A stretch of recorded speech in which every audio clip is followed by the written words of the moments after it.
Olá, tudo bem com vocês? A aula de hoje é sobre balões. Não é sobre esses balões aqui, é sobre esses balões aqui. Você já ouviu falar nos balões das histórias em quadrinhos? As histórias em quadrinhos são histórias incríveis, que a gente vai lendo e vai imaginando cada fala, tudo que o autor quer passar pra gente. A gente chega a entrar com a nossa imaginação dentro da historinha. Mas para isso ficar ainda mais legal, a gente precisa entender e conhecer cada balãozinho, porque cada balão tem um significado muito especial. Vamos lá? Este balão aqui normalmente é o mais encontrado e o mais utilizado. Ele representa a fala normal do personagem. Por exemplo, oi turminha, tudo bem? Ou olá galera do Maria Almerinda. Este balão aqui é bem diferente, quase que uns tracinhos ao redor, algo mais suave. E ele representa um cochicho, alguém falando baixinho. E este aqui, quando a pessoa está pensando.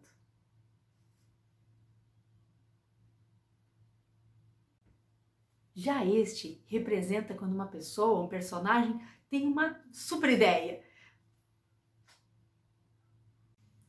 Quando você encontrar este balão aqui, ele representa um grito, alguém falando muito alto, em outro tom de voz, certo? Então, quando você encontrar esse balão, você já consegue imaginar que não é assim uma fala normal, que é algo de espanto, algo de diferente. Estes são os principais balõezinhos de história em quadrinhos. Se você souber estes, você vai saber fazer uma historinha e na hora de ler a história, você vai conseguir imaginar exatamente o que o personagem estava sentindo naquele momento. Principalmente o tom de voz daquele personagem. Se ele estava gritando, se ele estava emocionado, se ele estava cochichando, né? Se ele estava pensando aquilo, teve uma ideia. É muito legal. Além dos balões, que já dão assim uma baita dica sobre como o personagem está se expressando, como que é o tom de voz desse personagem, também existe as onomatopeias. Parece um palavrão, né?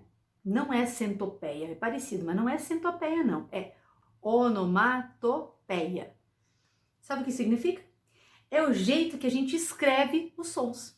Por exemplo, um bum, né? A gente presta atenção no som e escreve bum, assim. Aí, quando a gente lê a historinha, você lê aquela onomatopeia e consegue imaginar, consegue praticamente ouvir uma explosão ou um outro barulho. Então, existem várias onomatopeias.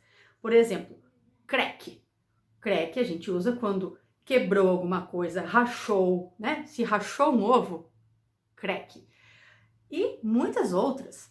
Por exemplo, tic-tac, tic-tac, tic-tac.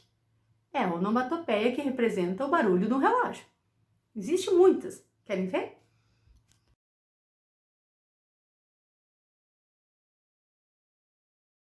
E aí, gostaram de aprender um pouco mais sobre as histórias em quadrinhos?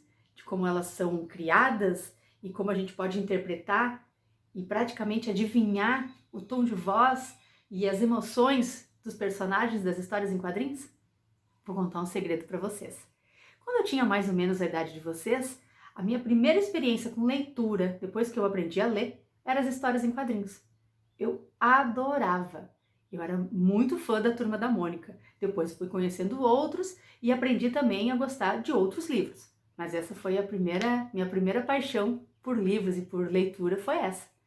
Certo? Tomara que você também goste, que você goste de criar as histórias em quadrinhos e se divertir com elas. Um beijo grande, queridos!